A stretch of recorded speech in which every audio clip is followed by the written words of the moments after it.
Okay. All right. So hi, everybody. I am Jody Franklin, the editor and co-publisher of Sunshine Coast Palate magazine.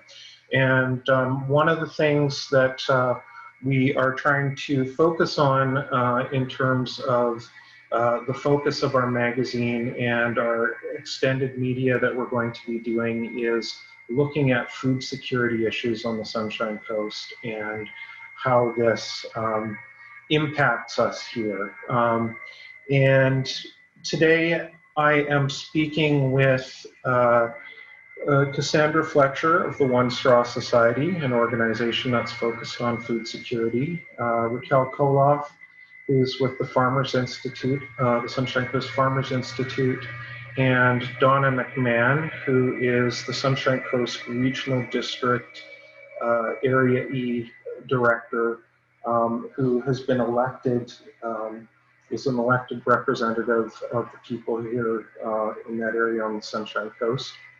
And recently we have been experiencing drought conditions due to anthropocentric climate change here on the Sunshine Coast. It's been an ongoing issue for the past few years. It's come up a few times in the past. And again, this year, this summer, our farmers are facing, well, everyone on the coast is facing these drought conditions due to extended heat and lack of rain. And so what we have here is a crisis where our Chapman Lake water reservoir has been drawn down to a dangerous level, and it has impacted our farmers' ability to water their crops, given that we have recently moved into stage 4 water restrictions. So I wanted to speak with Donna and Casandra and Raquel about how this is impacting people on the coast and what the solutions are. And recently, these three have come together to put forward some solutions that are allowing our farmers to get some water right now so that we can foster food security on the coast.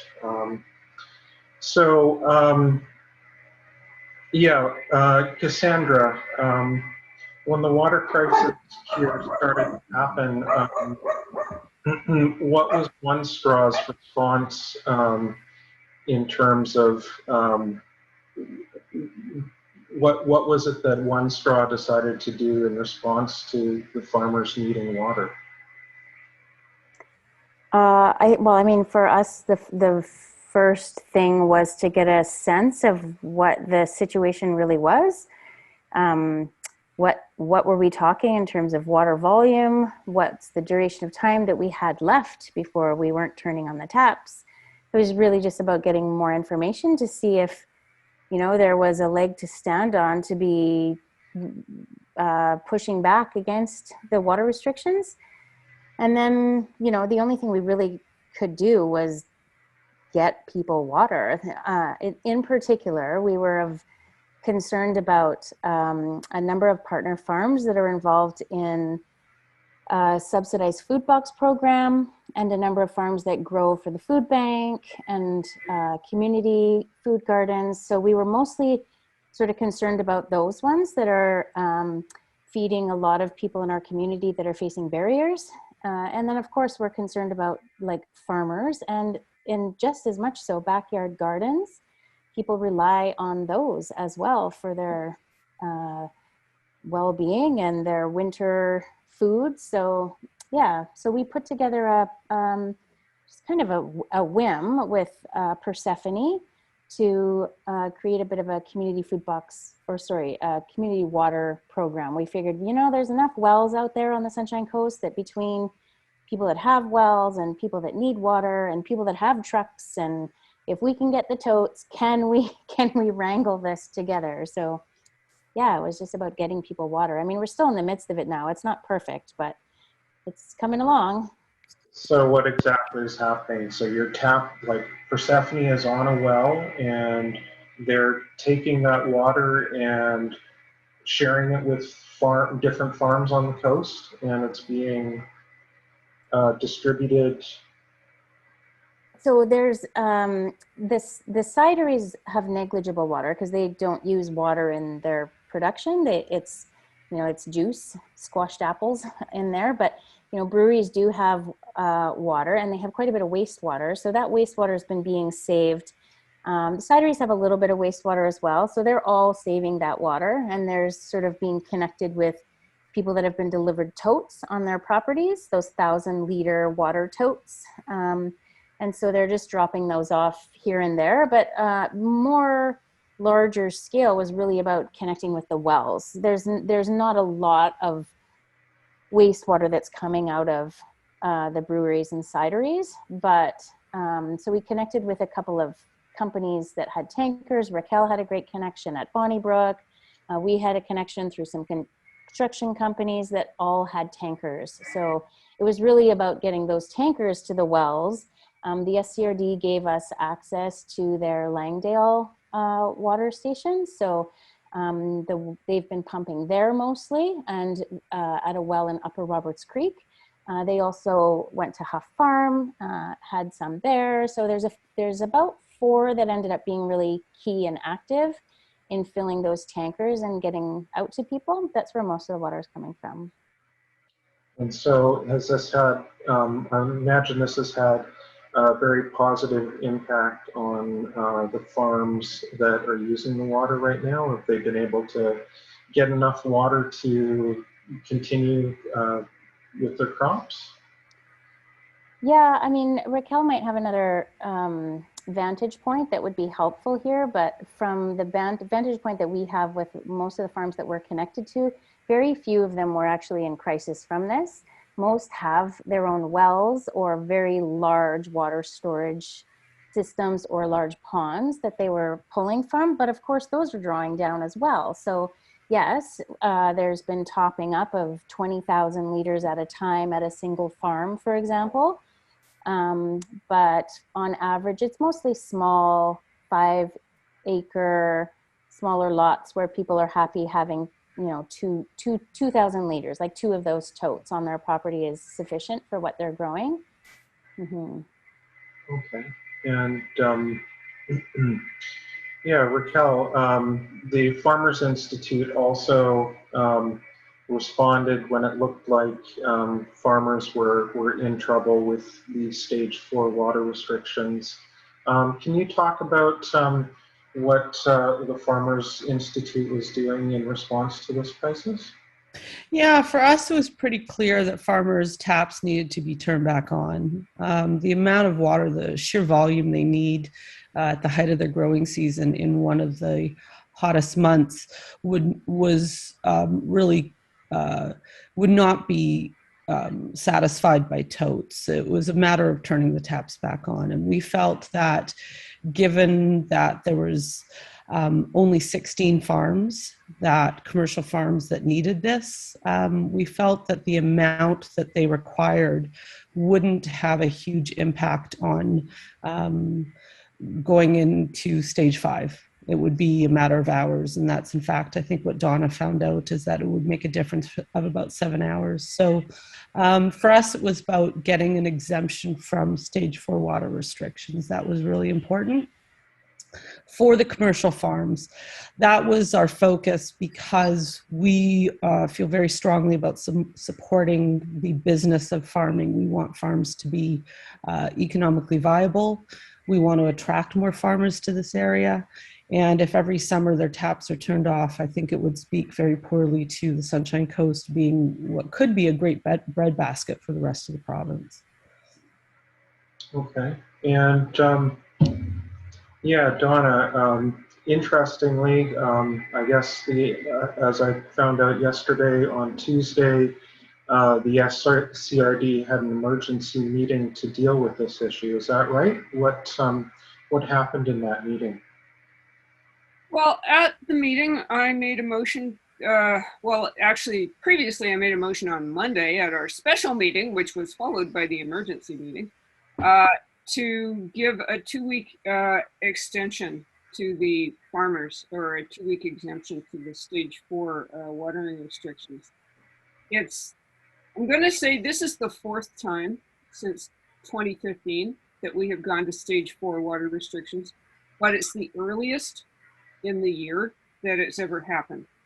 And our situation this year is much more severe than it was in previous years, due to many factors, including the heat dome that we had in June, late June, and also the fact that the rest of the province is on fire. So apparently everybody is vacationing on the Sunshine Coast or seeking refuge on the Sunshine Coast. There are a lot of people here. Right. Okay. And so that has impacted the amount of water that people are using in their daily lives here. Now, yeah, you point out this has happened 4 times since 2015, and what is sort of the long-term plan to rectify this situation? Because I know that it's definitely an ongoing concern for all of us here on the Sunshine Coast, and you know, the local food. Most of our farmers here, produce food that's consumed locally, that's sold directly from the farms or in farmers markets to the restaurants and into the stores and everything too. And that's one important aspect of it. But the other thing is we all need water, and this is it's a scary thing when things get to this point. So. Yeah, and if you're not scared, then you're not really paying attention, in my viewpoint, because I'm extremely worried about our situation. The SCRD has a lot of projects underway, and I could send you just mounds of information if you really want. It's just they take time, and that's the unfortunate truth, is that you can't just, over a weekend dig a well in your backyard. It doesn't work that way. So we have a lot of things in the pipeline, if I can say that. I don't like to say that. My priority for us is to get us off so much reliance on the Chapman Creek system. It's one little creek. Yeah. And the Chapman Creek water system, which serves somewhere around 20,000 people, is 95% reliant on that one little creek. So we need a diversity of sources to improve our supply, but also to make us more robust against, I don't know, landslides or earthquakes or whatever might happen in the future. We've got to be more resilient. And so that's what we're working on. We're not there yet. And I will say one more thing, which is I went back and I checked the 2013 Comprehensive Regional Water Plan, which is a good plan in the sense it's the first plan the SCRD ever did. A little scary if you want to think how many years we were providing water without having a plan, but never mind. There is no mention in that plan of agriculture or farms. And in retrospect, that is a big gap. And we need an agricultural water strategy for farms, but also for, other, smaller backyard growers like me.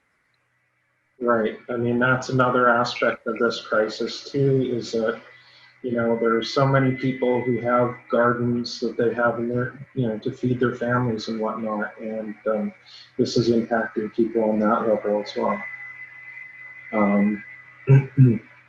But yeah, it's very interesting to see, though, that there was this rapid response in the community, and that we have these organizations and individuals partnering with, and getting results immediately here from an elected representative such as yourself. I mean, I think just looking at it, it's going to take this sort of collective community effort where we're all trying to work together on solutions for this kind of thing to be resolved.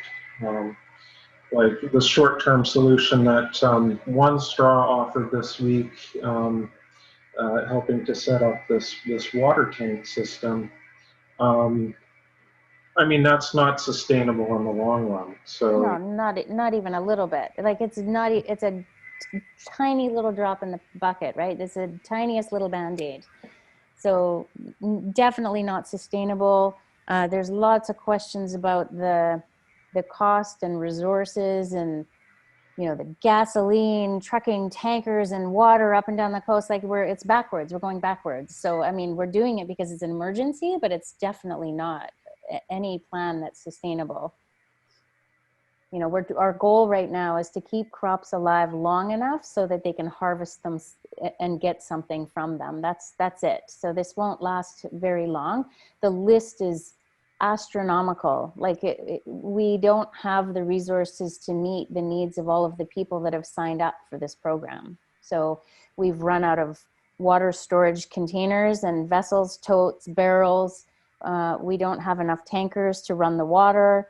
We don't have enough large trucks to move the totes and everything to people's properties because lots of people don't have vehicles that can transport those things. So we've spent days and days with a team of people trying to source all the, you know, more water storage containers, and they're all gone. The entire lower mainland, you know, it's almost cider season. So if they haven't been snapped up for cider, they're elsewhere. They're just not here. And there's lots of talk about how this coming out of the end of a pandemic and the effects of this on the food system overall after 18 months of a pandemic, interrupted food chain, interrupted supply chain for materials and things like that. I mean, that's all affecting this. These farmers this is a terrible time for this to happen. right, yeah. I got to agree with that. Our water system is based on a couple of assumptions. One of them is that we would have infinite amounts of water to pour into our pipes. And the other one is that we would get all our food from California, and that would be an infinite supply too. But guess what? They're out of water. Yeah. I think there's a lot going on here. I mean, when I was looking at totes, someone was telling me that they were out of resin to even make the totes, and you couldn't get large totes anymore because they're being very careful with how they use the resin, and they're only making small ones. I mean, I think when I was at the meeting, and I think it's really important to say that this board of directors has done more for our water infrastructure than I recall. And I've been on the coast for quite a few years. And so my absolute hats off to this board of directors and the SCRD staff. They have moved mountains and they've done more in the few years that they've been at the helm than I've ever seen. And this, we've got to remember, this is a 30-year lack of water infrastructure. This is not going to be solved overnight. And that's why when it was mentioned at the meeting that farmers should have prepared, well, everyone should have prepared. And there's a lot of new farmers also who perhaps weren't aware of what our summers could be like. So I think the whole idea of everyone, you know, farmers should have prepared, farmers should have taken care, farmers should take care of their own. We've got to get rid of that thinking and start thinking as a community, what are we going to do, all of us, to make sure we're prepared, because next summer could be twice as bad. And we've got to start planning now and getting those containers now, and looking at our stage 4 water restrictions, stage 3 water restrictions now. Maybe stage 3 starts way sooner than it did this year. So I think the key for me is looking ahead to next summer. What can we do now to sort of preserve food and to make sure our ecosystems are still functioning? Because I think that should be the focus. Do you think that there's any room for the board, Donna, to be looking at the viability of restrictions based on water metering across the board rather than whether a tap is inside or outdoors? Yes, in the long run, that's where we're going, but we have to get water meters on all the properties first. and we're still some distance away from that. We did get elector approval to install water meters in Seashell, which is the rest of the system that's not metered at present. And we would be starting on that right now, except that our water staff are all running around doing emergency measures for stage 4. And I hate to tell you folks this, but looming is stage 5. And stage 5 is when you turn on the tap and nothing comes out.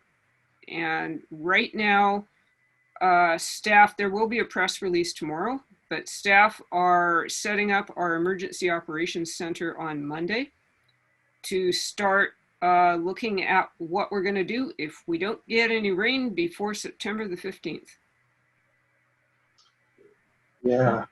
And for people that have, you know, I mean, we're living in what's the coastal temperate rainforest, and, you know, so probably there's partially this, and it's happening everywhere, not just here, but we're finally in, you know, the climate emergency that scientists have been telling us about for years. And now it's happening where it's impacting all of us everywhere in the world. And we're starting to have to manage this crisis in very real ways. I mean, there's going to be more emergencies. I mean, while we're dealing with the water emergency here, a lot of other communities in the province are dealing with wildfire emergencies. And what is our timeline for sort of getting some real progress happening on this front down the road, so that we're not in stage 5 again next year or whatever? If we can get water license approval from the province, there is still an outside chance we might be able to have the Church Road well field online next summer. I certainly hope so, but the timeline keeps slipping. Then there's a Langdale expansion scheduled for 2024. Is it? Yeah, I have the date somewhere. And then we are looking at what we can do at Grey Creek. We have an existing water license on Grey Creek, but I think that may have to be reevaluated, because this summer creek flows are at record lows. I have never seen anything like it. The stream keepers, the fisheries people, nobody's seen anything like this before. So our plans are based on assumptions which are already out the window. And we have several new water projects underway right now.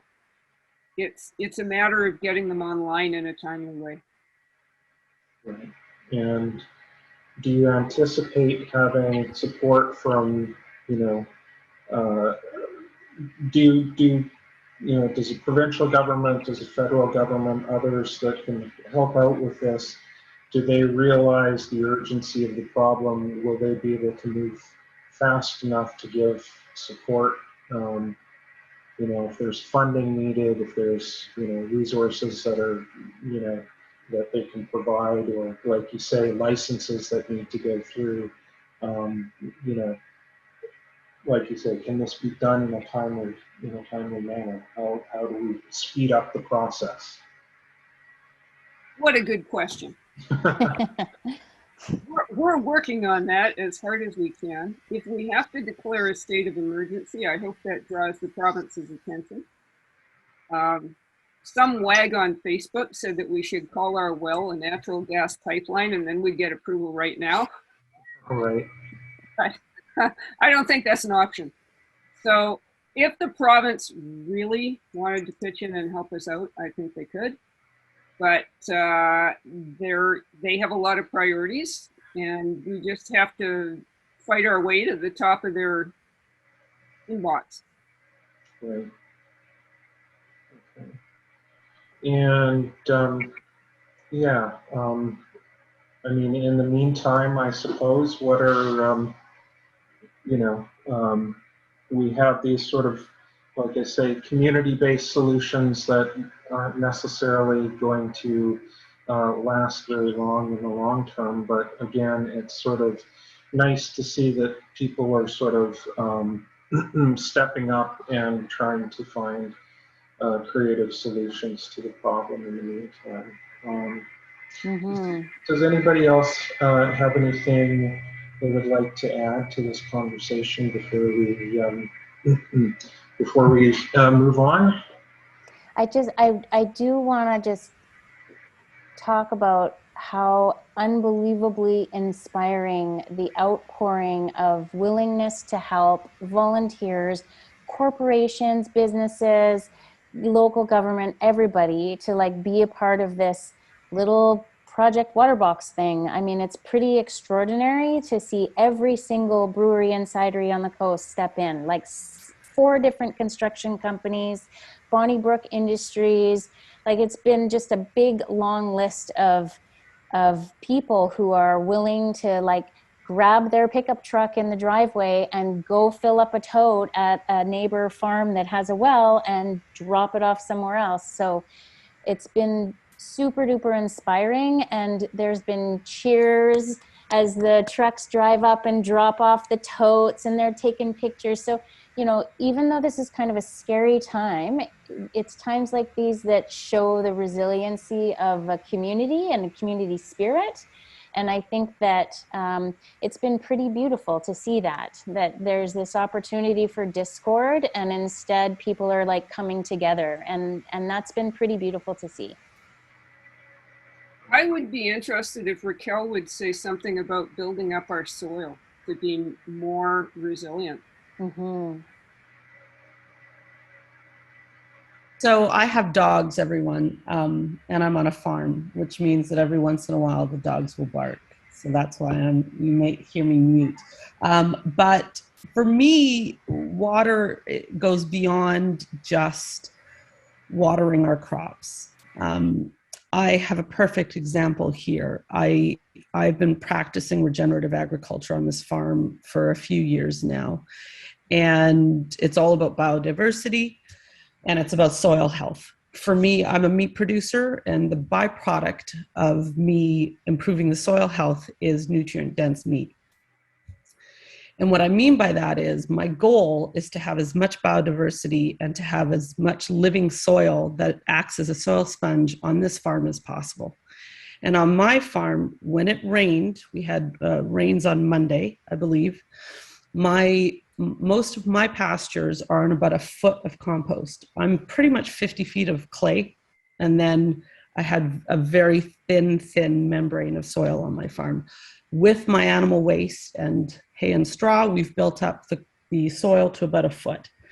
And overnight, my pasture greened up because every ounce of that water that fell from the sky was absorbed into my soil and became part of the hydrologic cycle.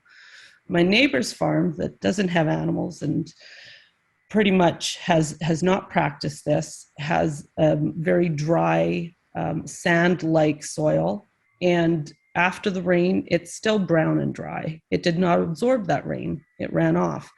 And so for me, part of this is we need to keep farms functioning, because farms are providing a public service of having carbon sequestering soil. And I think that's critical. We're also harboring wildlife. We're feeding pollinators. We're keeping ecosystems alive. And so I think not just look at us as providers of carrots, but also look at us as people who are keeping the ecosystems alive and are part of the hydrologic cycle. I have cows on the farm. Cows borrow water. They don't use water, right? So it's important to keep us alive for everyone's benefit and for our entire ecosystem as well. So is that what you're thinking, Donna? Is that my soil spiel? So do you feel that, you know, if we had sort of more education to people out there about how they can, you know, help, you know, conserve some of the water in these ways, especially on the farms, like, is this something that the Farmers Institute would be looking to doing, to showing farmers, you know, how to how to do this Absolutely. kind of thing so that We're all about soil health, and that's the focus for no matter what you grow, no matter what you raise. It starts with soil. It's not about being animal-based or plant-based. It's about soil-based. And with cover cropping, with using mulch, with having a living root in the soil as much as possible, using perennials versus annuals, all of this contributes to soil health. And I'm really heartened that the federal ag minister, Bibeau, put forward billions of dollars in funding for farmers who practice regenerative agriculture. And she's going to be funding cover cropping. She's going to be funding pasture management and cross fencing for pasture management. So it's beautiful to see the federal government is now putting money into regenerative agriculture. It was once a buzzword, and now it's actually going to be a practice it's focused on. And yeah, we're absolutely committed to soil health education. In fact, our first meeting in September is going to be on soil science. Yeah. Okay, well, that's great because, you know, as we all know, I think, water restrictions are never going to be, or any sort of water rationing system is never necessarily going to be enough to get us out of this crisis. And I think, on the one hand, we have government action that needs to take on the big things, and then we've got this sort of community action like we've just seen this week. But then we can also all sort of take individual action to try and, help with this crisis as well. Because again, like the COVID crisis has shown us in the past year, which is, I've always seen it as part of the larger climate crisis, and, where we pull together and work as a community and, sort of all do our part, we can find solutions and sort of try and find our way out of these types of things, hopefully. But, the latest scientific reports, are not very good when it comes to, how we're doing with climate change right now. So.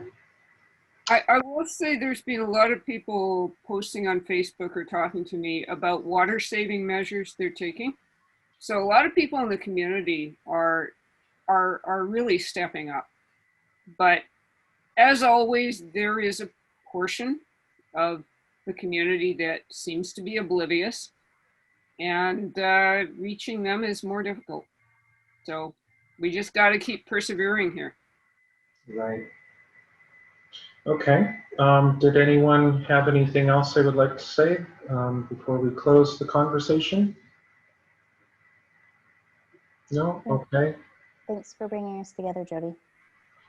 Yeah, and thank you all for coming together on such short notice. I know it's been a very busy week for you all, and thank you for staying on top of this and, doing the work you've been doing. It's, it's important work all three of you have been doing, and, I'm going to try and do my part here by, amplifying your message as much as I can. So, yeah, thank you very much.